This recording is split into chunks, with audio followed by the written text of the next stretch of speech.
a Epístola aos Hebreus. Esta, sim, epístola anônima e que não se sabe a autoria, não se sabe quem escreveu. Ao longo da história, a tradição imaginava ter sido Paulo, mas não temos como sustentar essa autoria. Mas o que é interessante é pensar como essa carta tem uma estrutura muito peculiar. De saída já te falo.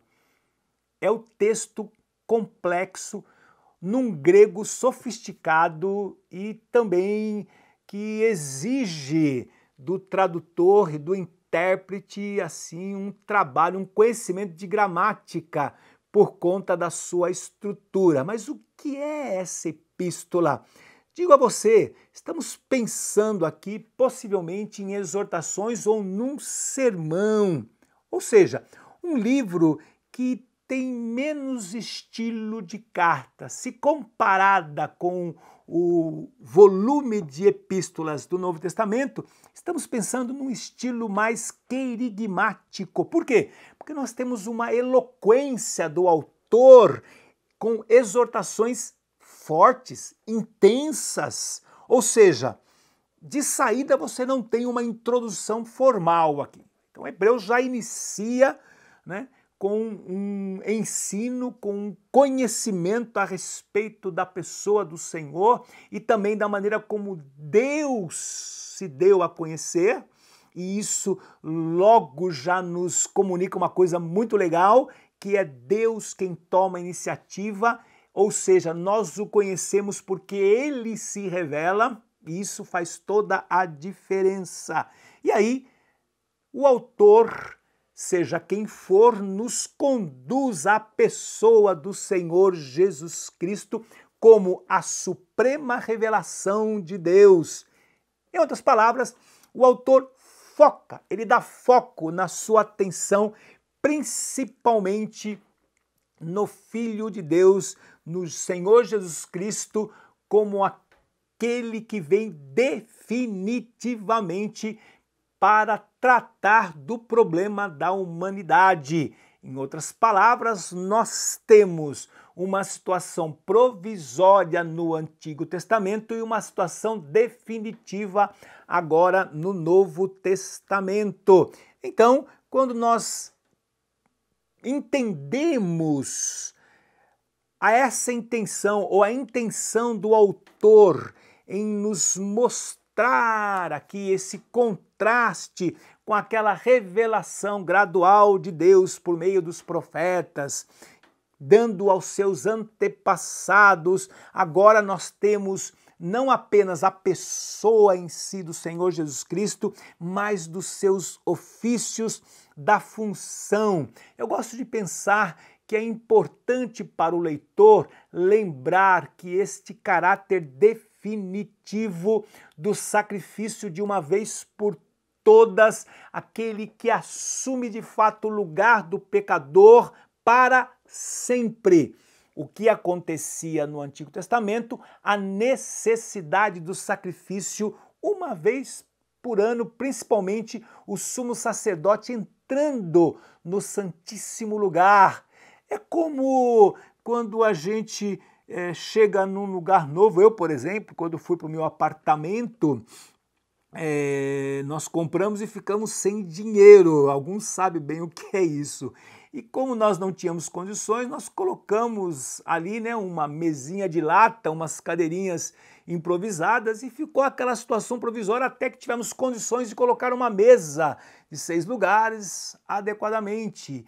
E claro, evidente que eu não quero mais voltar a usar aquela mesinha de lata. Esse é o argumento do autor. Uma vez que o Senhor estabeleceu a situação definitiva, o Senhor Jesus como sacrifício único, como o sumo sacerdote agora, o Senhor que realizou a obra definitiva, não volta mais para trás. Será que você quer voltar a sentar na mesinha de lata? Você agora tem uma mesa confortável, com uma cadeira almofadada. Este é o argumento, este é o caráter, a exortação, esta é a retórica histórica deste autor. Vocês querem voltar novamente à lei? Negativo. A situação de vocês hoje é muito melhor, é muito importante que se entenda e se alcance essa plenitude, esta supremacia. O Senhor Jesus morreu a nossa morte para que nós vivamos a sua vida. É nesse sentido que as analogias que o autor faz, o uso que ele faz massivo, é um texto que usa muito o Antigo Testamento. É isso que ele descortina para nós quando ele usa os exemplos do Antigo Testamento, chegando naquele texto bem complexo que as pessoas sempre nos questionam, Hebreus capítulo 6, que nós pensaremos na segunda parte desta aula. A Rádio Transmundial é um veículo de comunicação presente em 80% do planeta e que tem como objetivo levar as boas novas do Evangelho aos que não a conhecem, bem como dar crescimento e maturidade cristã àqueles que desejam servir a Deus de forma integral. Mais informações em www.transmundial.org.br. Transmundial, para todo mundo ouvir.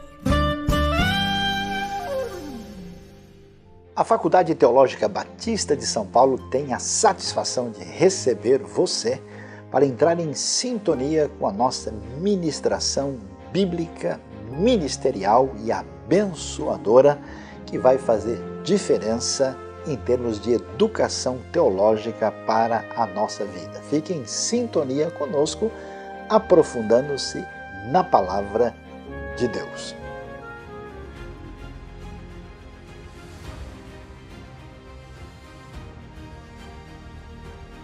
O autor anônimo da carta aos Hebreus tem um propósito definido quando ele escreve este sermão, como nós dissemos agora há pouco. Possivelmente nós estamos pensando em cristãos que passaram, que sofreram perseguição, ou seja, hebreus ou judeus, por isso o nome Hebreus, que estão passando por uma pressão enorme por conta de estarem seguindo o Nazareno, o Senhor Jesus Cristo, e possivelmente aquela lógica na mente: espera aí, eu estava numa religião monoteísta, eu estou adorando Deus, o mesmo Deus dos cristãos, porque os cristãos inclusive fazem referência ao Antigo Testamento, como nós vimos, por exemplo, no próprio Evangelho de Mateus, que faz um uso maciço do Antigo Testamento. E por que eu tenho que sofrer perseguição? Porque quando ele olha para os seus compatriotas estão vivendo uma vida boa, e ele, como cristão, está sendo perseguido. E a lógica, a mente começa a funcionar. Ora, acho que eu vou voltar novamente a me envolver com o judaísmo, porque aí não vou precisar sofrer esta perseguição. Ou seja, pressão por ser cristão era muito grande. Ou seja, será que não é melhor voltar para o judaísmo e ao culto no templo? Em outras palavras, nós não estamos crescendo no caminho da maturidade, e isto de fato é percebido pelo autor de Hebreus. Havia ali uma certa estagnação, dúvidas, e daí nós temos esse conteúdo extraordinário. Em outras palavras, a revelação da supremacia de Cristo. Por quê? Porque os judeus, e voltar para o judaísmo é voltar exatamente para o conceito da rejeição de Jesus como Messias, como o Cristo. Portanto, estas dúvidas precisariam ser sanadas na essência, na raiz. E o propósito, então, do autor foi exatamente isso: convencer os leitores o perigo que eles se encontravam, ou seja, a apostasia. E a apostasia é fatal. Em outras palavras, não se pode voltar de novo a se batizar e a seguir Cristo. Em outras palavras, a pessoa de Jesus Cristo, a manifestação do Senhor Jesus Cristo é muito melhor do que a manifestação do próprio Moisés, porque os judeus tinham Moisés, quase que como um semideus. E a nova aliança é muito melhor do que a aliança antiga. O Senhor Jesus, ele é tanto o sumo sacerdote verdadeiro como o único sacrifício que remove o pecado do povo. Por isso que alguns chegavam a pensar que Paulo estaria por trás desse texto, porque ele trabalha um pouco disso lá na Epístola aos Romanos, quando ele diz que, em semelhança do Senhor Jesus, nós também deveríamos oferecer os nossos corpos como sacrifício vivo. E aí nós temos aquele texto bem complexo, aquele texto em que as pessoas têm dificuldade, texto de Hebreus, capítulo 6, a partir do versículo 4, que diz que uma vez aqueles que foram iluminados. É muito importante levar em conta que, para se entender esse trecho de Hebreus, é importante voltar lá no capítulo 3, no capítulo 4 e levar em conta que o contexto é o contexto do deserto, em que aqueles irmãos estão peregrinando rumo à terra prometida, a Canaã. E agora, da mesma forma, os cristãos também estão peregrinando e Cristo tem nos guardado nesta caminhada. Portanto, não há como voltar, o caminho é à frente, é o dia seguinte e Cristo, o Senhor, guiando este povo.